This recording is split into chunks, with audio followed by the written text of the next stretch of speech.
Hello everyone. Today, I am going to read a book titled The Miracle of Self-Discipline. Let's all listen. Why are some people more successful than others? Why do some people make more money, live happier lives, and accomplish much more in the same number of years than the great majority? What is the real secret of success? Often I begin a seminar with a little exercise. I ask the audience, how many people here would like to double their income? Almost everyone smiles and raises their hands. I then ask, how many people here would like to lose weight? Get out of debt? Achieve financial independence? Again, everyone smiles, some people cheer, and they all raise their hands. Then I say, wonderful. These are great goals that everyone has. We all want to make more money, spend more time with our families, be fit and trim, and achieve financial independence. Not only do we all want the same things, but we all know what we have to do to achieve them. And we all intend to do those things, sometime. But before we get started, we decide that we need to take a little vacation to a wonderful fantasy place called Someday I'll. We say that someday I'll read that book. Someday I'll start that exercise program. Someday I'll upgrade my skills and earn more money. Someday I'll get my finances under control and get out of debt. Someday I'll do all those things that I know I need to do to achieve all my goals. Someday. Probably 80% of the population lives on someday I'll most of the time. They think and dream and fantasize about all the things they are going to do someday. And who are they surrounded by on someday I'll? Other people on someday I'll. And what is the chief topic of conversation on someday I'll? Excuses. They all sit around and swap excuses for being on the island. Why are you here? They ask each other. Not surprising, their excuses are largely the same. I didn't have a happy childhood. I didn't get a good education. I don't have any money. My boss is really critical. My marriage is no good. No one appreciates me. Or the economy is terrible. They have come down with the disease of excusitis, which is invariably fatal to success. They all have good intentions, but as everyone knows, the road to hell is paved with good intentions. The first rule of success is simple: vote yourself off the island. No more excuses. Do it or don't do it, but don't make excuses. Stop using your incredible brain to think up elaborate rationalizations and justifications for not taking action. Do something. Do anything. Get on with it. Repeat to yourself, if it's to be, it's up to me. Losers make excuses, winners make progress. Now, how can you tell if your favorite excuse is valid or not? It's simple. Look around and ask, is there anyone else who has my same excuse who is successful anyway? When you ask this question, if you are honest, you will have to admit that there are thousands and even millions of people who have had it far worse than you have, who have gone on to do wonderful things with their lives. And what thousands and millions of others have done, you can do as well if you try. It has been said that if people put as much energy into achieving their goals as they spend making up excuses for failure, they would actually surprise themselves. But first, you have to vote yourself off the island. Humble beginnings. Very few people start off with many advantages. Personally, I did not graduate from high school. I worked at laboring jobs for several years. I had limited education, limited skills, and a limited future. And then I began asking that question, why are some people more successful than others? This question changed my life. Over the years, I have read thousands of books and articles on the subjects of success and achievement. It seems that the reasons for these accomplishments have been discussed and written about for more than 2,000 years, in every conceivable way. One quality that most philosophers, teachers, and experts agree on is the importance of self-discipline. Discipline is what you must have to resist the lure of excuses. It is self-discipline that enables you to vote yourself off the island. It is the key to a great life and, without it, no lasting success is possible. The development of self-discipline changed my life, and it will change yours as well.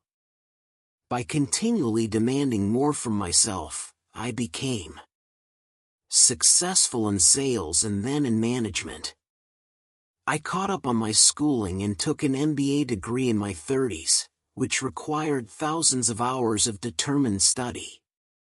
I imported Suzuki vehicles into Canada before anyone else, set up 65 dealerships, and sold $25 million worth of the vehicles, and this is all after I had started with no knowledge of the industry. What I had, however, was the discipline and determination to learn what I needed to know and then apply what I needed to do. I got into real estate development with no knowledge or experience, applied the power of discipline, which was then backed by hundreds of hours of work and study. I then went on to build shopping centers, industrial parks, office buildings, and residential subdivisions. I got into real estate development with no knowledge or experience, applied the power of discipline, which was then backed by hundreds of hours of work and study. I then went on to build shopping centers, industrial parks, office buildings, and residential subdivisions. I discovered that you can achieve almost any goal you set for yourself if you have the discipline to pay the price, to do what you need to do, and to never give up. Who should read this book?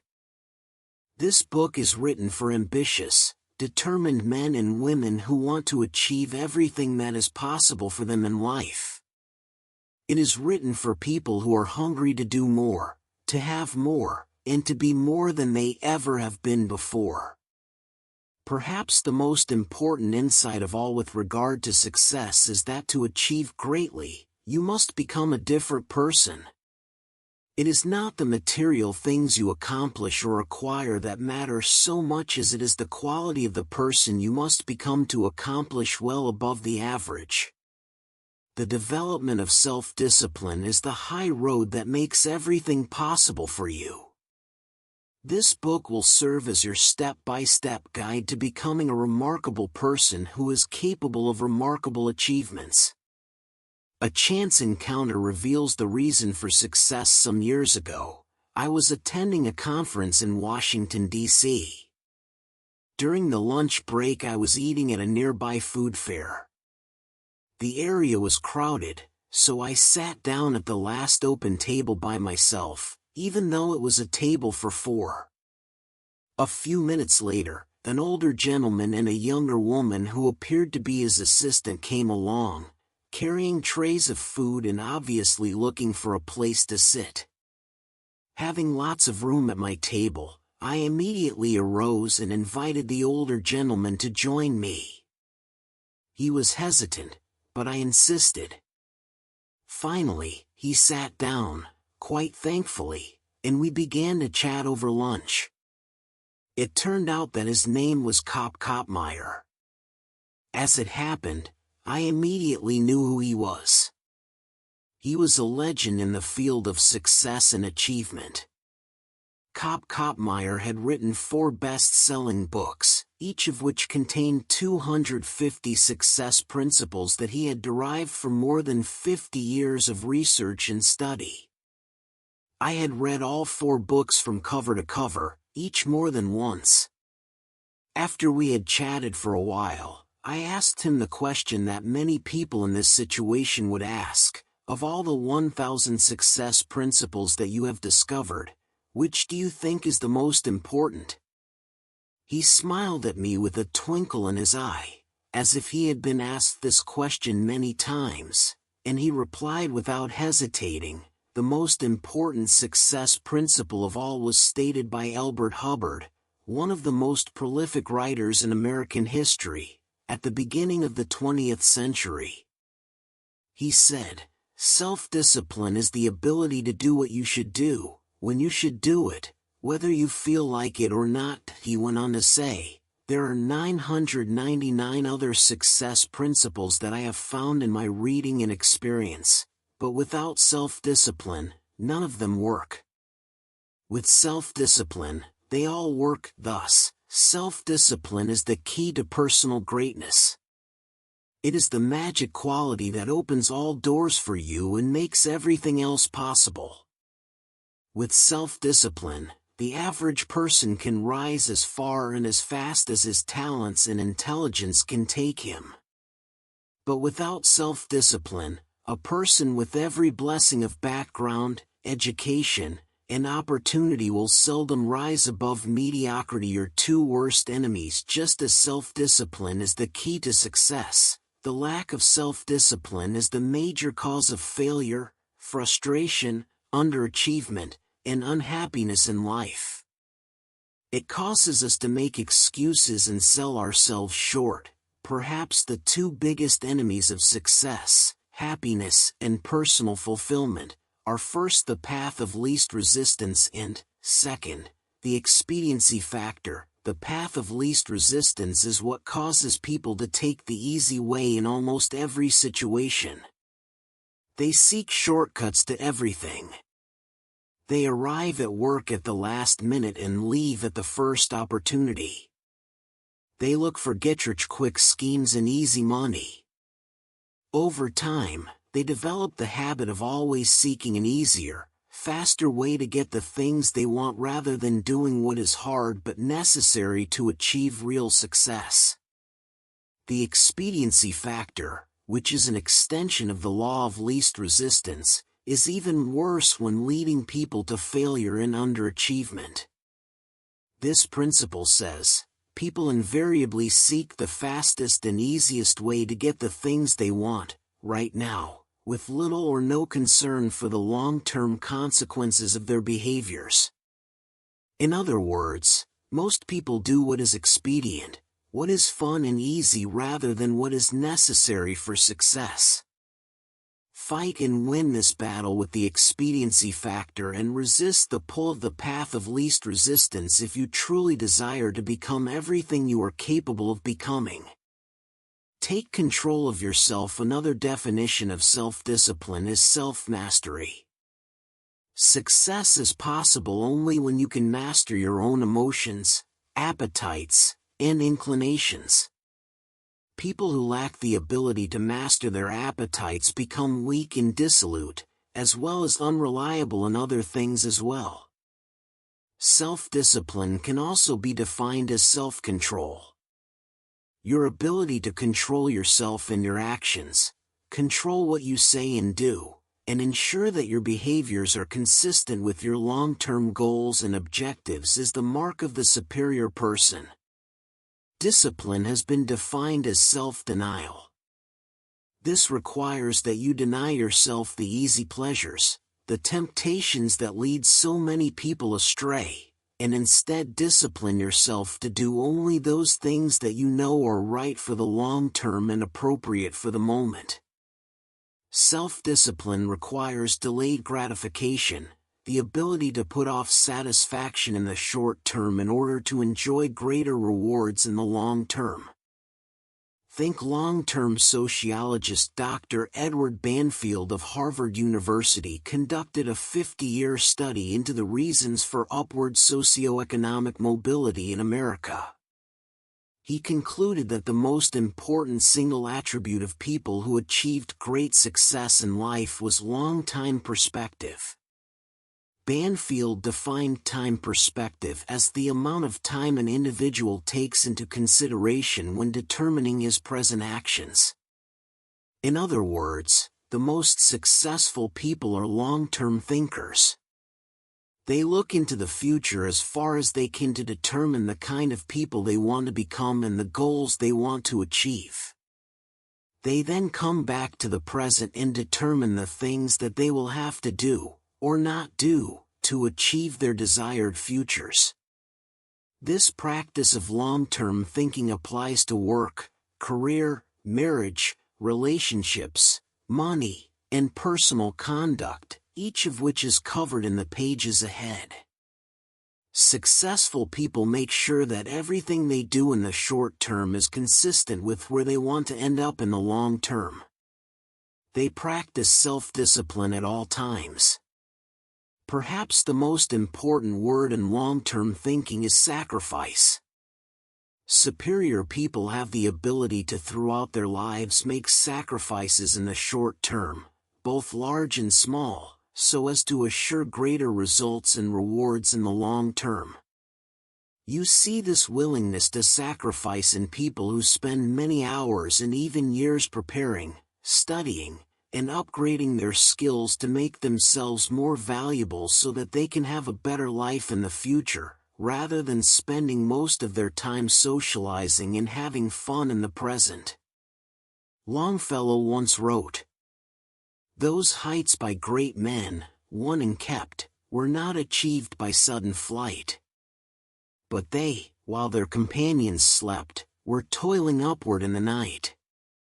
Your ability to think, plan, and work hard in the short term and to discipline yourself to do what is right and necessary before you do what is fun and easy is the key to creating a wonderful future for yourself. Your ability to think long-term is a developed skill. As you get better at it, you become more able to predict with increasing accuracy what is likely to happen to you in the future as the result of your actions in the present. This is a quality of the superior thinker. Short-term gain can cause long-term pain. There are two laws that you fall victim to when you fail to practice self-discipline. The first is called the law of unintended consequences. This law states that the unintended consequences of an action can be far worse than the intended consequences of that behavior because of a lack of long-term thinking. The second is the law of perverse consequences, which says that a short-term action aimed at immediate gratification can lead to perverse, or the opposite, consequences from those at which it was aimed. For example, you might make an investment of time, money, or emotion with the desire and intent to be better off and happier as a result. But because you acted without carefully thinking or doing your homework, the consequences of your behavior turned out to be far worse than if you had done nothing at all. Every person has had this experience, and usually more than once. The common denominator of success. Herbert Gray, a businessman, conducted a long-term study searching for what he called the common denominator of success. After 11 years, he finally concluded that the common denominator of success was that successful people make a habit of doing the things that unsuccessful people don't like to do. And what were these things? It turned out that the things that successful people don't like to do are the same things that failures don't like to do either. But successful people do them anyway because they know that this is the price they have to pay if they want to enjoy greater success and rewards in the future. What Gray found was that successful people are more concerned with pleasing results, whereas failures were more concerned about pleasing methods. Successful, happy people were more concerned with the positive, long-term consequences of their behaviors, whereas unsuccessful people were more concerned with personal enjoyment and immediate gratification. Motivational speaker Dennis Waitley has said that the top people were those who were more concerned with activities that were goal-achieving, whereas average people were more concerned with activities that were tension-relieving. Dinner before dessert. The simplest rule in the practice of self-discipline is to eat dinner before dessert. In a meal, there is a logical order of dishes, and dessert comes last. First, you eat the main courses and clean your plate, only then do you have dessert. There is a cute but misleading bumper sticker that says, "Life is short, eat dessert first." Just think what would happen if you came home after work and, instead of eating a healthy dinner, you ate a large piece of apple pie with ice cream. What kind of appetite for healthy, nutritious food would you have afterward? With all that sugar in your stomach, how would you feel? Would you feel re-energized and eager to do something productive? Or would you feel tired and sluggish and ready to write off the day as largely finished? You get the same result when you go for a drink or two after work and then come home and turn on the television. These are simply different forms of dessert that largely eliminate your ability to do anything useful for the rest of the evening. Perhaps the worst part of all is that, whatever you do repeatedly soon becomes a habit. And a habit, once formed, is hard to break. The habit of taking the easy way, doing what is fun and enjoyable, or eating dessert before dinner becomes stronger and stronger, and it leads inevitably to personal weakness, underachievement, and failure. The habit of self-discipline. Fortunately, you can develop the habit of self-discipline. The regular practice of disciplining yourself to do what you should do, when you should do it, whether you feel like it or not, becomes stronger and stronger as you practice it. You refuse to make excuses. Bad habits are easy to form, but hard to live with. Good habits are hard to form, but easy to live with. And as Goethe said, everything is hard before it's easy. It is hard to form the habits of self-discipline, self-mastery, and self-control, but once you have developed them, they become automatic and easy to practice. When the habits of self-discipline are firmly entrenched in your behavior, you start to feel uncomfortable when you are not behaving in a self-disciplined manner. The best news is that all habits are learnable. You can learn any habit you need to learn in order to become the kind of person that you want to become. You can become an excellent person by practicing self-discipline whenever it is called for. Every practice of self-discipline strengthens every other discipline. Unfortunately, every weakness in discipline weakens your other disciplines as well. To develop the habit of self-discipline, you first make a firm decision about how you will behave in a particular area of activity. You then refuse to allow exceptions until the habit of self-discipline in that area is firmly established. Each time you slip, as you will, you resolve once again to keep practicing self-discipline until it becomes easier for you to behave in a disciplined way than to behave in an undisciplined way. The big payoff. The payoff for developing high levels of self-discipline is extraordinary. There is a direct relationship between self-discipline and self-esteem. The more you practice self-mastery and self-control, the more you like and value yourself, the more you discipline yourself, the greater is your sense of self-respect and personal pride. The more you practice self-discipline, the better is your self-image. You see yourself and think about yourself in a more positive way. You feel happier and more powerful as a person.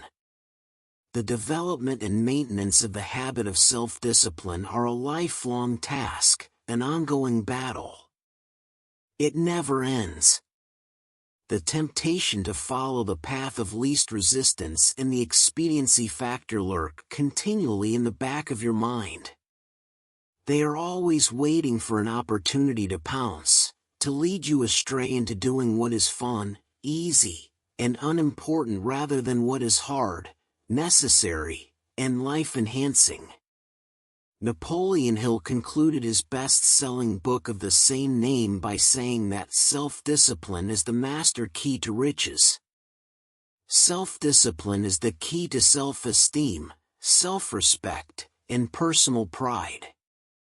The development of self-discipline is your guarantee that you will eventually overcome all your obstacles and create a wonderful life for yourself. The ability to practice self-discipline is the real reason why some people are more successful and happy than others. How this book is written in the pages ahead. I will describe the 21 areas of life in which the practice of self-discipline is vital to fulfilling your full potential and achieving everything that is possible for you. This book is divided into 3 sections for greater ease of use. Part 1 is entitled Self-Discipline and Personal Success. In these 7 chapters, you will learn how to release more and more of your personal potential by practicing self-discipline in every area of your personal life, including setting goals, building character, accepting responsibility, developing courage, and backing everything you do with persistence and determination. In the 7 chapters of Part 2, you will learn how to achieve vastly more than ever before in the areas of business, sales, and personal finance.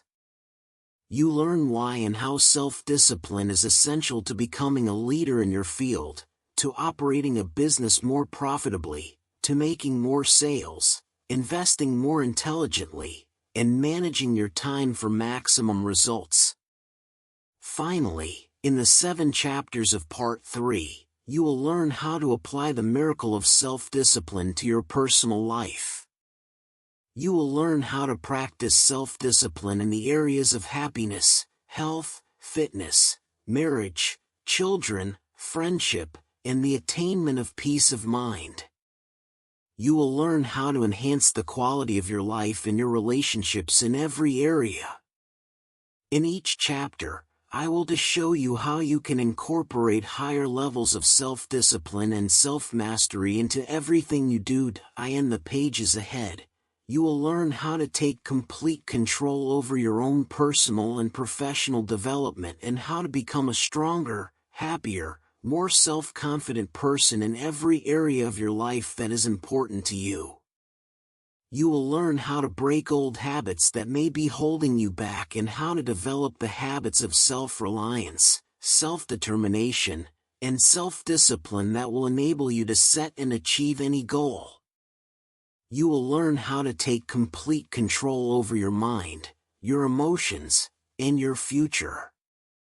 When you master the power of self-discipline, you will become unstoppable, like a force of nature. You will never make excuses for not making progress. You will accomplish more in the next few months and years than most people accomplish in a lifetime. Self-discipline and personal success. Your success in life depends more on the person you become than on the things you do or acquire. As Aristotle wrote, the ultimate end of life is the development of character. In these chapters, you will learn how to develop and use discipline in order to become an excellent person. You will learn how to develop greater self-esteem, self-respect, and personal pride. You will learn the essential disciplines required for personal greatness and how to build them into your own character and personality. Self-discipline and success. Why do some people accomplish so much more in their personal and professional lives than others? This question has occupied some of the very best minds throughout human history. More than 2,300 years ago, Aristotle wrote that the ultimate aim of human life is to be happy. He said that the great question that each of us must answer is, how shall we live in order to be happy? Your ability to ask and answer that question correctly for yourself, and then to follow where your answer leads you, will largely determine whether you achieve your own happiness, and how soon. Begin with your own personal definition. How do you define success? If you could wave a magic wand and make your life perfect in every way, what would it look like?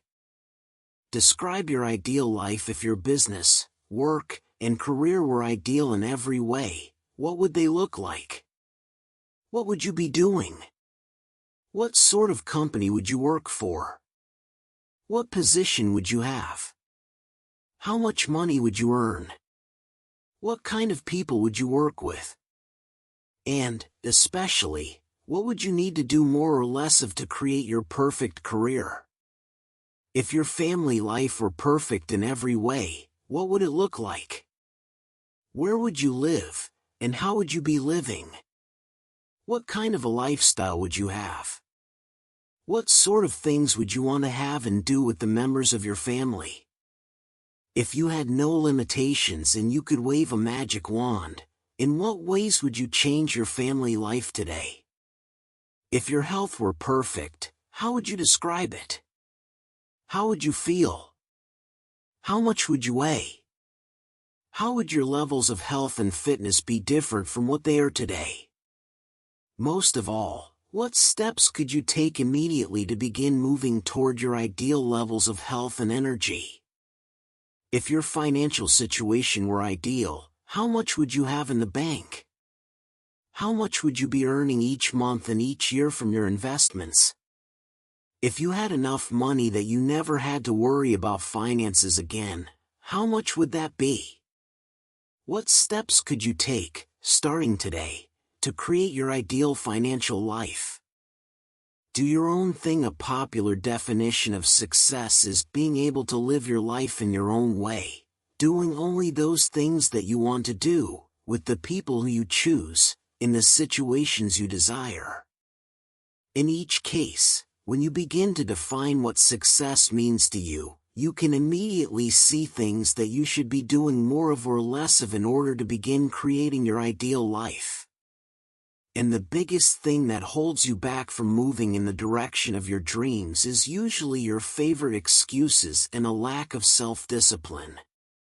It's not that you don't know what to do, but rather that you don't have the discipline to make yourself do what you should do, whether you feel like it or not. Join the top 20% in our society. The top 20% of people earn 80% of the money and enjoy 80% of the riches and rewards. This Pareto principle has been proven over and over again since it was first formulated in 1895 by Vilfredo Pareto. Your first goal in your career should be to get into the top 20% in your chosen field. In the 21st century, there is a premium on knowledge and skill. The more knowledge you acquire and the greater skill that you apply, the more competent and valuable you become. As you get better at what you do, your income earning ability increases, like compound interest. Unfortunately, the majority of people, the bottom 80%, make little or no effort to upgrade their skills.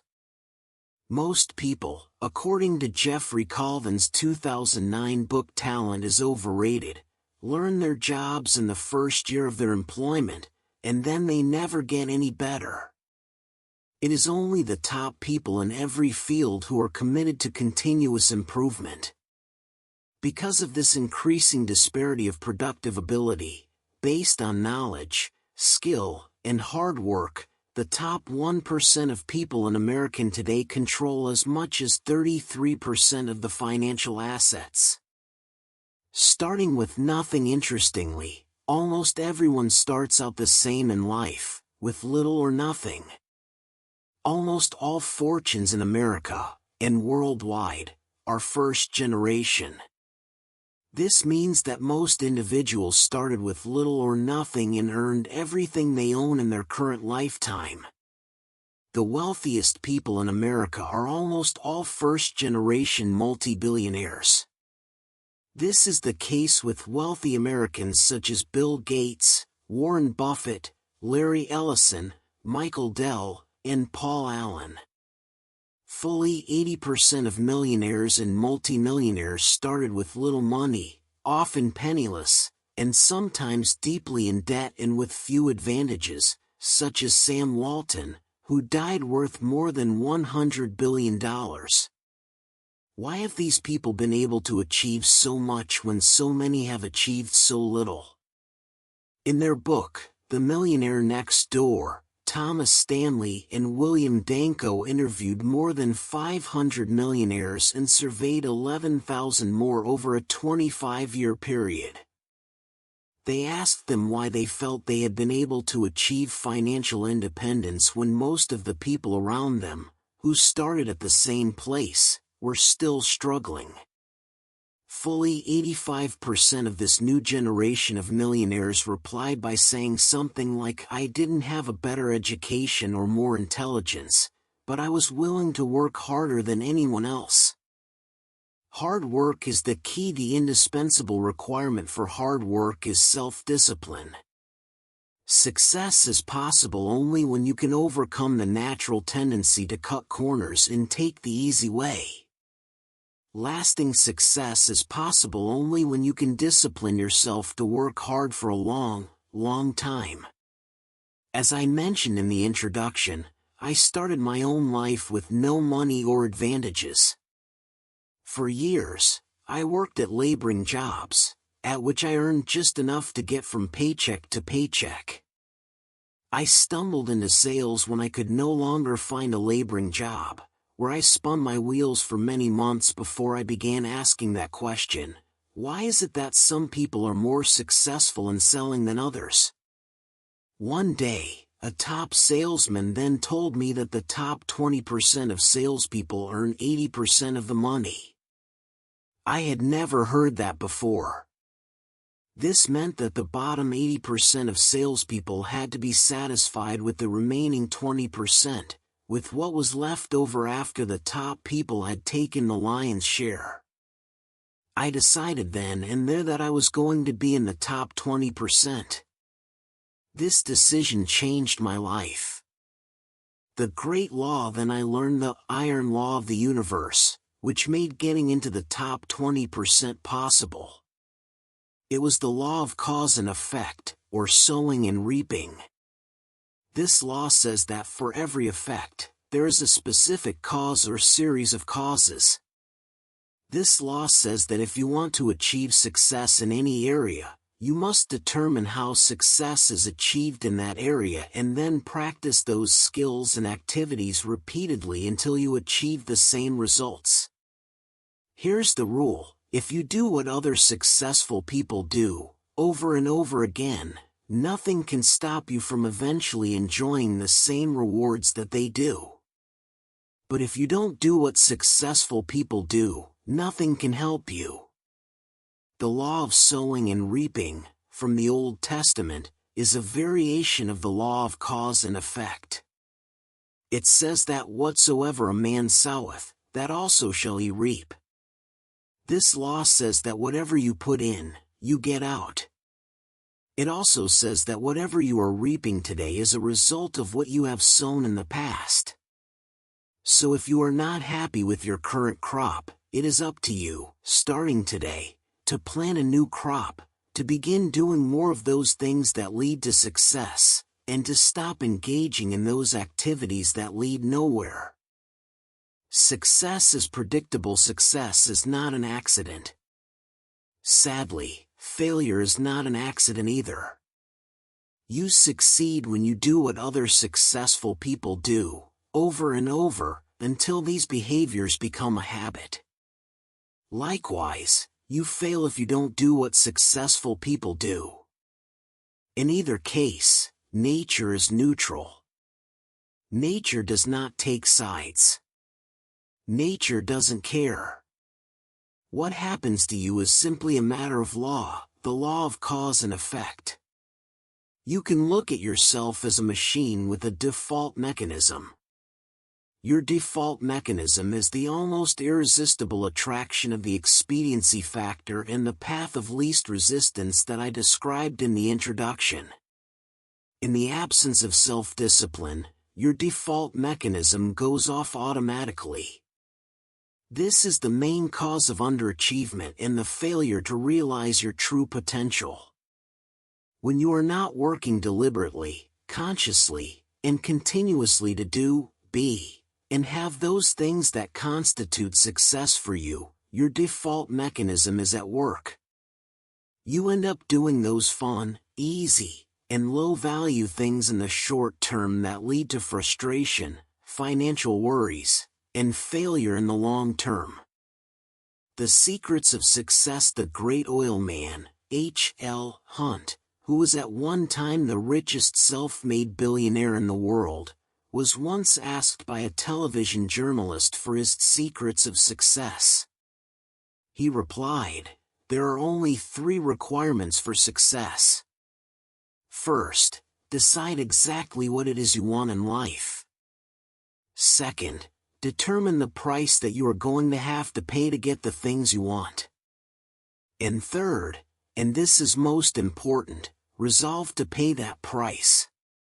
One of the most important requirements for success, once you have decided what it is that you want, is the quality of willingness. Successful people are willing to pay the price, whatever it is and for as long as it takes, until they achieve the results they desire. Everyone wants to be successful.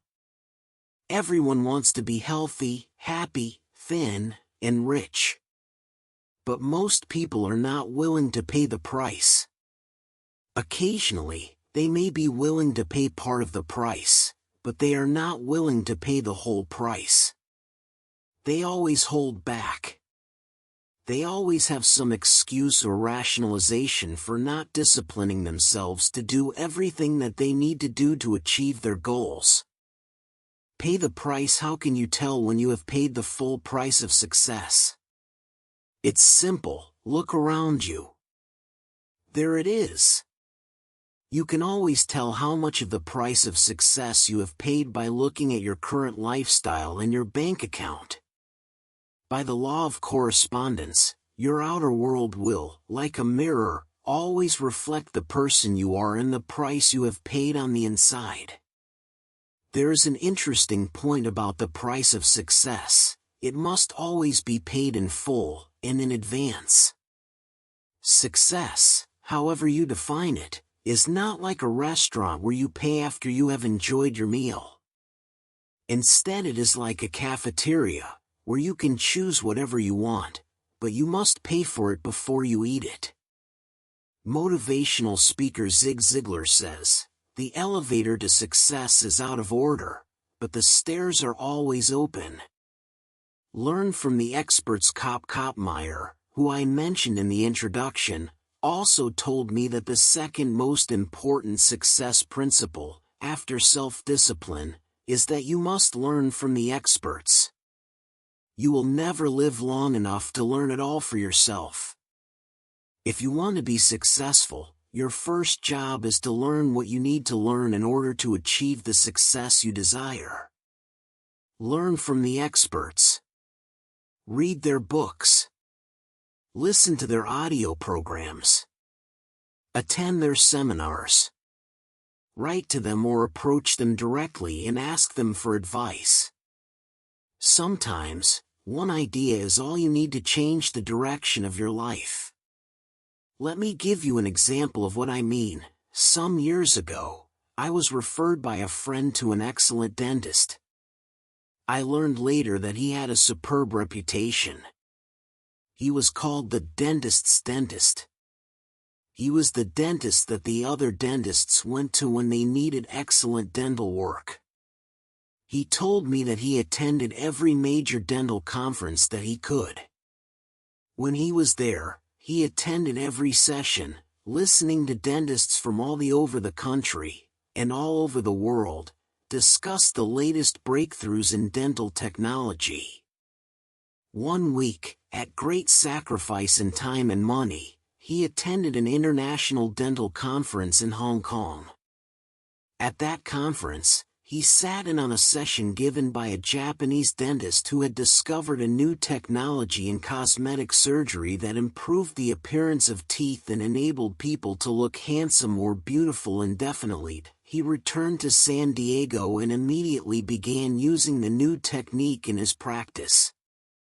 Soon, he became excellent in this area and developed a national reputation. Within a couple of years, people were coming to him from all over southwestern United States for this treatment. Because he had developed this expertise, he could raise his fees again and again. Eventually, he had made so much money that he was able to retire at the age of 55, financially independent and able to spend the rest of his life with his family, traveling and fulfilling his dreams. The point of this story is that, by continually seeking out ideas and advice from other experts in his field, he came across a new technology that helped him become the leader in his field and saved him 10 years of hard work in order to reach the same level of financial success. This could happen to you as well, but only if you become a lifelong student of your craft. Mental and physical fitness need to be ongoing. Achieving success is like achieving physical fitness. It is like bathing, brushing your teeth, and eating. It is something that you need to do continuously, every day. Once you begin, you never stop until your life and career are over and you have achieved all the success you desire. Not long ago, I was giving a seminar in Seattle. Just before the break, I encouraged people to buy and listen to my audio programs on sales, time management, and personal success. At the break, several people came up to me to ask me questions about the seminar content. One salesman pushed his way forward and said, "When you encourage people to buy your programs, you should tell them the whole truth." I asked, "How do you mean?" He went on to say, "You are not telling the whole truth about your programs. You should tell people that they only work for a certain period of time, and then they stop working." Again, I asked, "How do you mean?" He said, "Well, I came to your seminar about 5 years ago, and I was completely convinced by your presentation. I bought all your programs and began listening to them. I read every day in sales. And you were right, over the next 3 years, I tripled my income and became the top seller in my company. But then my income flattened out and has not increased at all over the last 2 years. The fact is that your materials stop working after a certain point." I then asked him, "What happened to you 2 years ago, when your income flattened out and stopped increasing?" He searched his memory, thought for a while and then said, "Well, I was selling so much that I was hired away by another company. Ever since I started my new job, my income has remained flat." I asked him, "What did you do differently in your new job in comparison with your previous job?" He started to answer. He then stopped. A shocked look came over his face. Finally he replied, "Oh my gosh. I stopped doing it. When I changed jobs, I stopped reading in sales. I stopped listening to audio programs. I stopped attending seminars. I stopped doing it." He walked away shaking his head, muttering to himself, "I stopped doing it. I stopped doing it. I stopped doing it." Becoming an expert in your field, continually upgrading your skills, which I will talk about in Chapter 5, is like physical fitness. If you stop exercising for any period of time, you don't maintain your fitness at the same level. You begin to decline. Your body and your muscles become softer and weaker. You lose your strength, flexibility, and stamina. In order to maintain them, you must keep working at them every day, every week, and every month. Become all you can be. There is an even more important reason for you to practice the self-discipline that leads onward and upward to the great successes that are possible for you. The practice of self-discipline enables you to change your character, to become a stronger and better person. The exercise of self-discipline has a powerful effect on your mind and emotions, developing you into a different person from the one that you would have been without self-discipline. Imagine yourself in a chemistry lab. You mix a series of chemicals in a petri dish and put it over a Bunsen burner. The Bunsen burner heats the chemicals to the point at which they crystallize and become hardened. But once you have crystallized these chemicals using intense heat, they cannot be transformed back into liquid form. In the same way, your personality begins like a liquid, soft, fluid, and formless. But as you apply the heat of self-discipline, as you exert yourself to do what is hard and necessary rather than what is fun and easy, your personality crystallizes and hardens at a higher level as well. The greatest benefit you enjoy from exerting self-discipline in the pursuit of your goals is that you become a different person. You become stronger and more resolute. You develop greater self-control and determination. You actually shape and strengthen your personality and transform yourself into a better person. The rule is that to become someone that you have never been before, you must do something that you have never done before. This means that to develop a superior character, you must exert ever higher levels of self-discipline and self-mastery on yourself. You must do the things that average people don't like to do. Another success principle is that to achieve something that you have never achieved before, you must learn and practice qualities and skills that you have never had before. By practicing self-discipline, you become a new person. You become better, stronger, and more clearly defined. You develop higher levels of self-esteem, self-respect, and personal pride. You move yourself up the ladder of human evolution and become a person of higher character and resolve. Success is its own reward. The wonderful thing about the achievement of success is that every step in that direction is rewarding in itself. Each step you take toward becoming a better person and accomplishing more than you ever have before makes you feel happier, more confident, and more fulfilled. You've heard it said that nothing succeeds like success. What this means is that the greatest reward of success is not the money you make but rather the excellent person you become in the process of striving towards success and exerting self-discipline every time it is required. In the next chapter, I will explain how you can become the truly excellent person you are capable of becoming. Self-discipline and character hold yourself responsible for a higher standard than anyone else expects of you. Never excuse yourself. Never pity yourself. Be a hard master to yourself and be lenient to everyone else. The development of character is the great business of life.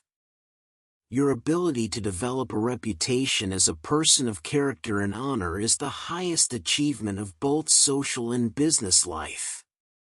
Ralph Waldo Emerson wrote, "What you do speaks so loudly that I cannot hear a word that you say." The person you are today, your innermost character, is the sum total of all your choices and decisions in life up to this date. Each time you have chosen rightly and acted consistently with the very best that you know, you have strengthened your character and become a better person. The reverse is also true. Each time you have compromised, taken the easy way, or behaved in a manner inconsistent with what you knew to be right, you have weakened your character and softened your personality. The great virtues. There are a series of virtues or values that are usually possessed by a person of character. These are courage, compassion, generosity, temperance, persistence, and friendliness, among others. We will talk about some of them in part 3 of this book. Coming before all these values, however, is the most important one of all when determining the depth and strength of your character: integrity. It is your level of integrity, living in complete truth with yourself and others, that demonstrates more than anything else the quality of your character. In a way, integrity is actually the value that guarantees all the other values. When your level of integrity is higher, you are more honest with yourself and more likely to live consistently with all the other values that you admire and respect. However, it takes tremendous self-discipline to become a person of character. It takes considerable willpower to always do the right thing in every situation. And it takes both self-discipline and willpower to resist the temptation to cut corners, take the easy way, or act for short-term advantage. All of life is a test, to see what you are really made of deep, down inside. Wisdom can be developed in private through study and reflection, but character can be developed only in the give and take of daily life, when you are forced to choose and decide among alternatives and temptations. The test of character it is only when you are under pressure, when you are forced to choose one way or another, to either live consistently with a value or to compromise it, that you demonstrate your true character. Emerson also said, "Guard your integrity as a sacred thing. Nothing at last is sacred except the integrity of your own mind." You are a choosing organism. You are constantly making choices, one way or the other. Every choice you make is a statement about your true values and priorities. At each moment, you choose what is more important or of higher value to you over what is less important or of lesser value. The only bulwark against temptation, the path of least resistance, and the expediency factor is character. The only way that you can develop your full character is by exerting your willpower in every situation when you are tempted to do what is easy and expedient rather than what is correct and necessary. The payoff for becoming a person of character, for exerting your willpower and self-discipline to live consistently with the very best that you know, is tremendous. When you choose the higher value over the lower, the more difficult over the easy, the right over the wrong, you feel good about yourself. Your self-esteem increases. You like and respect yourself more. You have a greater sense of personal pride. In addition to feeling excellent about yourself when you behave with character, you also earn the respect and esteem of all the people around you. They will look up to you and admire you. Doors will be open for you. People will help you. You will be paid more, promoted faster, and given even greater responsibilities. As you become a person of honor and character, opportunities will appear all around you. On the other hand, you can have all the intelligence, talent, and ability in the world, but if people do not trust you, you will never get ahead. People will not hire you, and if they do, they will dehire you as soon as possible. Financial institutions will not lend you money. Because birds of a feather flock together, the only associates, never friends, you will be other people of questionable character. Furthermore, since the people you associate with have a major effect on your attitude and personality, you make or break your entire life with the quality of your character, or the lack thereof. The development of character. Aristotle wrote, "All advancement in society begins with the development of the character of the young." This means that advancement in your life begins with the learning and practice of values. You learn values in one or all of three ways: instruction, study, and practice. Let's look at each of these more closely. Teach your children values. One of the chief roles of parenting is to teach children values. This requires patient instruction and explaining values to them over and over again as they are growing up. Once is never enough. The value, and the importance of living by that value, must be explained. Parents must not only give illustrations but also contrast the adherence to a value, especially that of telling the truth with its opposite, that of lying or telling half-truths. Children are very susceptible to the lessons they receive from the important people in their lives as they are growing up. They accept what you say as their parent as a fact, as absolute truth. They absorb what you say like a sponge. You write your description of values on their souls, which are like wet clay, so that what you write becomes a permanent part of the way they see the world and relate to life. More than anything else, as we'll see in Chapter 19, you demonstrate your values in your behavior. Your children watch you and strive to emulate the values that you not only teach and preach, but also practice. And they are always watching. The Rockefeller family children were famous for being taught financial values at an early age. Even though their father was one of the richest men in America, the children were given tasks and chores to perform before they received their allowances. They were then instructed on how to spend their allowances, how to save, how much to give to charity, and how much to invest. As a result, they grew up to become successful businessmen and statesmen, unlike children who had grown up in wealthy homes who were seldom disciplined in money matters. Study the values you admire. You learn values by studying them closely. The law of concentration says that whatever you dwell upon grows and increases in your life. What this means is that when you study and read stories about men and women who demonstrated the kind of values that you admire and respect, and then think about those stories and that behavior, those values sink ever deeper into your mind. Once these values are programmed into your subconscious, they create a propensity within you to behave consistently with those values when the situation requires them. For example, in military training, soldiers are continually told stories of courage, obedience, discipline, and the importance of supporting their fellow soldiers.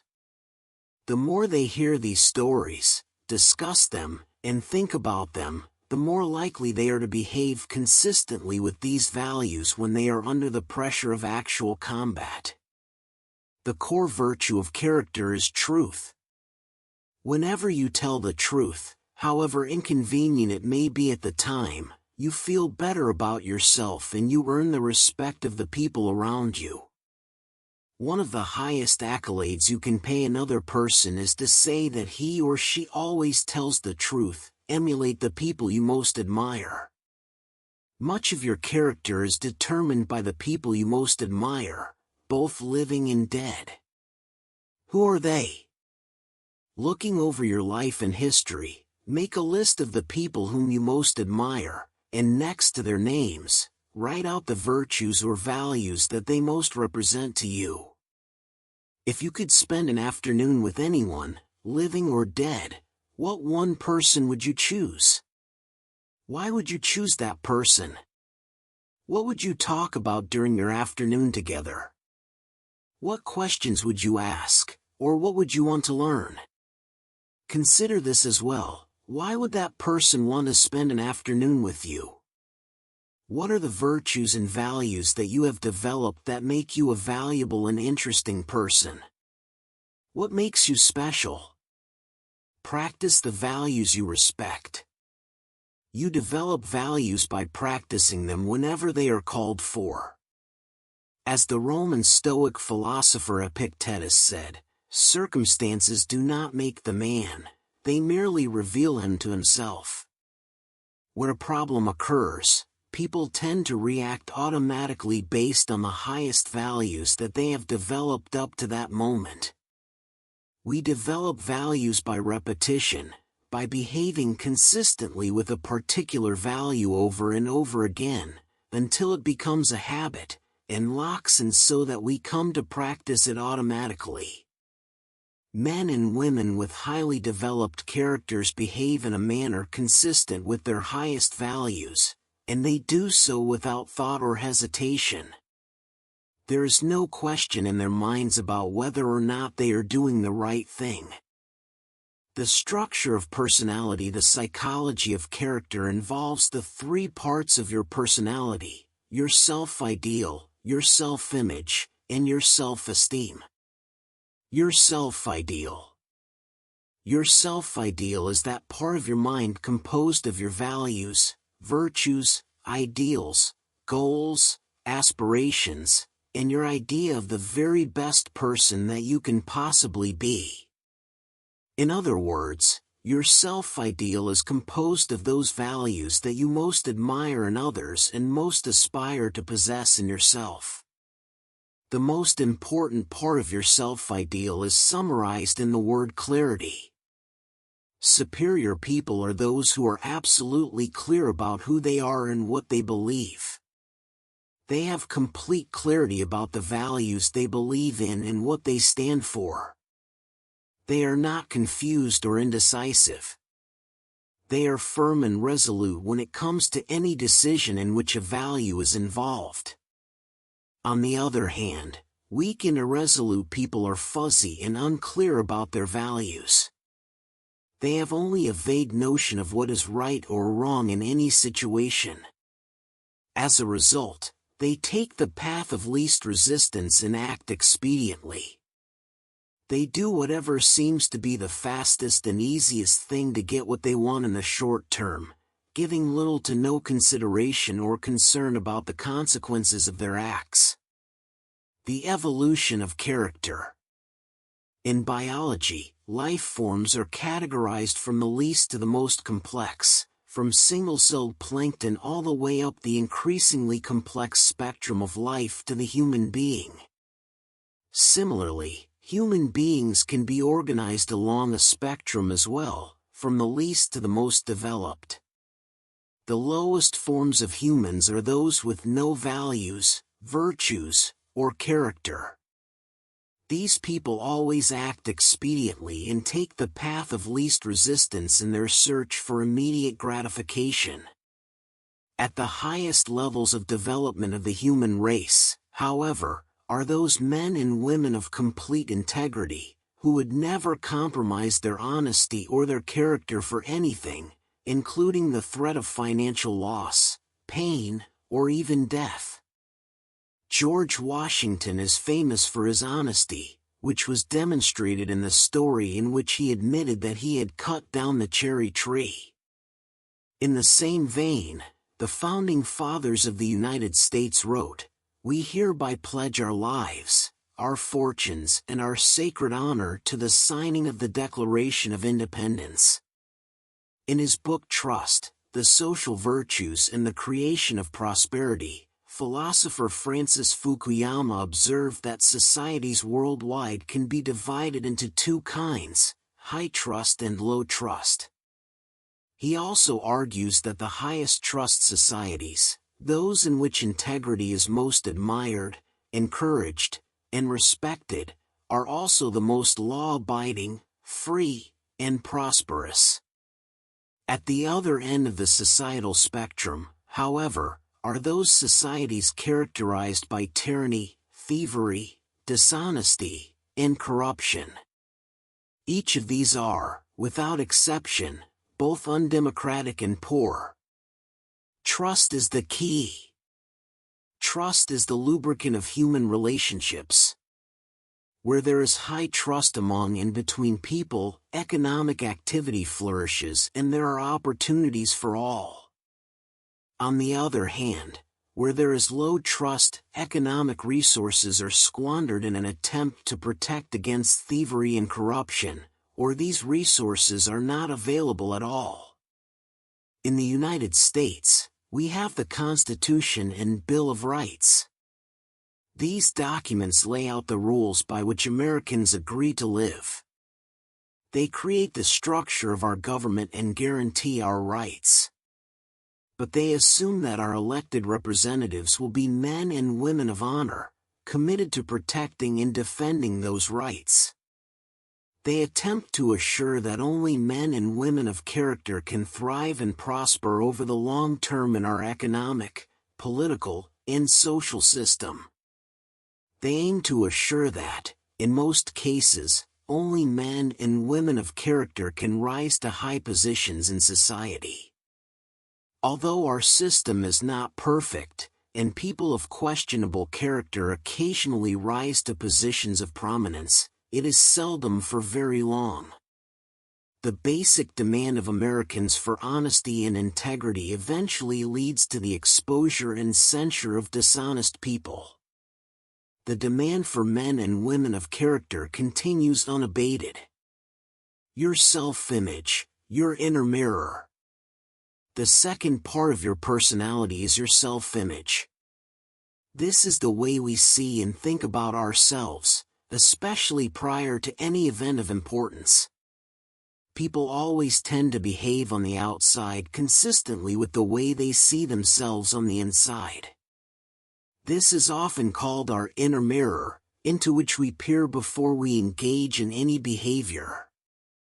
When you see yourself as calm, positive, truthful, and possessed of high character, you behave with greater strength and personal power. Other people respect you more. You feel in control of yourself and the situation. What's more, whenever you actually behave in a manner that is consistent with your highest values, your self-image improves. You see and think about yourself in a better light. You feel happier and more confident. Your behavior and outward performance then reflect this increasingly improving inner picture you have of yourself as the very best person you can possibly be. People tend to accept you at your own evaluation of yourself, at least initially. If you see and think of yourself as an excellent person who is possessed of high character, you will treat other people with courtesy, grace, and respect. In turn, they will likewise treat you as a person of honor and character. Your self-esteem, how much you like yourself. The third part of your personality is your self-esteem. This is how you feel about yourself, your emotional core. Your self-esteem is defined as how much you like yourself, but it's more than only this. The more you see yourself as a valuable and important person, the more positive and optimistic you will be. When you truly consider yourself to be important and worthwhile, you will treat other people as if they are important as well. Your self-esteem is largely determined by how consistent your self-image, which shapes your personal behavior, is with your self-ideal, or your vision of the very best person you can possibly be. Whenever you act consistently with who you consider an excellent person to be, your self-image improves and your self-esteem increases. You like and respect yourself more. You feel happy about yourself and others. The more you like yourself, the more you like others, and the more they like you in return. By acting with character and in harmony with your highest values, you put your entire life, internally and externally, into an upward spiral. In every area of your life, things will get better and better for you. Your role models have a tremendous impact on shaping your character. The more you admire a person and his or her qualities, the more you strive, both consciously and unconsciously, to become like that person. This is why clarity is so important. Always behave consistently. Whenever you act in a way that is consistent with your values, you feel good about yourself. Whenever you compromise your values, for any reason, you feel bad about yourself. This also means that when you compromise your values, your self-confidence and self-esteem go down. You feel uneasy and inferior, inadequate and uncomfortable. When you compromise your values, deep down inside, you feel that something is fundamentally wrong. Almost all human problems can be solved by a return to your highest values and your innermost convictions. When you look back, there have probably been situations in your life when you have compromised your values in order to save an investment, keep a job, preserve a relationship, or maintain a friendship. In each case, you have felt worse and worse until you finally broke it off and walked away. And how did you feel when you finally had the strength of character to walk away? You felt wonderful. Whenever you use your willpower and strength of character to return to the values that are most dear to you, you are rewarded with a wonderful feeling of happiness and exhilaration. You feel energized and free. You wonder why you didn't make that decision a long time ago. Do the right thing in the development of character that is based on self-discipline and willpower. Long-term thinking is essential. The more you think about the long-term consequences of your behavior, the more likely it is that you will do the right thing in the short term. So when you have to make a choice or decision, always ask the magic question, what's important here? Practice the universal maxim of Immanuel Kant, resolve to behave as though your every act were to become a universal law for all people. One of the great questions for the development of character is this: what kind of a world would this world be if everyone in it was just like me? Whenever you slip, whenever you do or say something that is inconsistent with your highest values, immediately get back on your horse. Say to yourself, this is not like me, and resolve that next time you will do better. What you dwell upon grows. If you are in a situation today in which you are not living up to your highest values, make a decision, this very minute, to confront the situation and straighten it out. The minute you do, you will once again feel happy and back in control. There is an old Indian story: on my shoulders are two wolves. One is a black wolf, evil, who continually tempts me to do and say the wrong things. On my other shoulder is a white wolf that continually encourages me to live up to my very best. A listener asked the old man, which of these wolves has the greatest power over you? The old man replied, the one I feed. By the law of concentration, whatever you dwell on grows and increases in your life. When you think and talk about the virtues and values that you most admire and respect, you therefore program those values deeper and deeper into your subconscious until they begin to operate automatically in every situation. Whenever you exercise your self-discipline and willpower to live your life consistently with those values that you most aspire to be known for, you begin to move rapidly along the path to becoming an excellent person.